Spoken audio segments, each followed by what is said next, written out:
Dans notre société moderne, le téléphone portable est devenu un objet indispensable. Il nous accompagne partout, à la maison, à l'école, dans la rue, même dans notre lit, il nous permet de rester en contact, de nous informer, de travailler et même de nous distraire.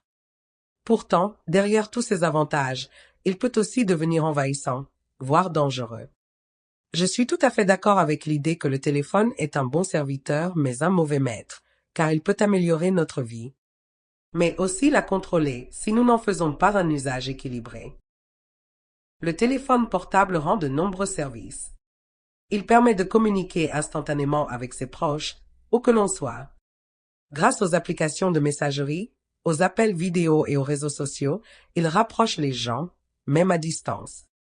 De plus, il est devenu un outil de travail précieux. Agenda, courriel, prise de notes, recherche rapide. Tout est à portée de main. C'est également une source d'information rapide. En quelques clics, on peut consulter la météo, suivre l'actualité ou chercher une réponse à une question. En ce sens, le téléphone est un excellent serviteur, efficace et polyvalent. Cependant, lorsque l'on devient dépendant du téléphone, il cesse d'être un outil pour devenir un obstacle.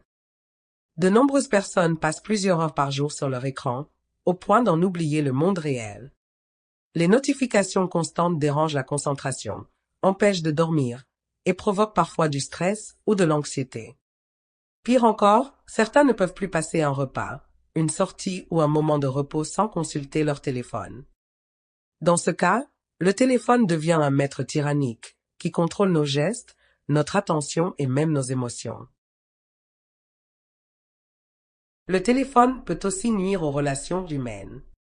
On voit souvent des groupes de personnes réunies, mais chacun les yeux rivés sur son écran.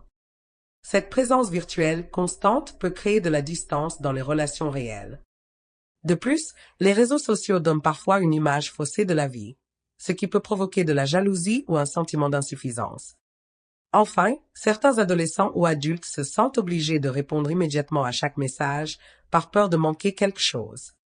Cette perte de liberté montre bien que le téléphone peut devenir un maître envahissant s'il n'est pas contrôlé.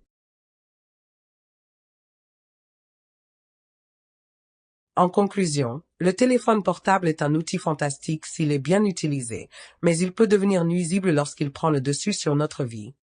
Il nous rend service, mais il ne doit jamais nous diriger. C'est à chacun de fixer ses propres limites pour rester libre et maître de son temps.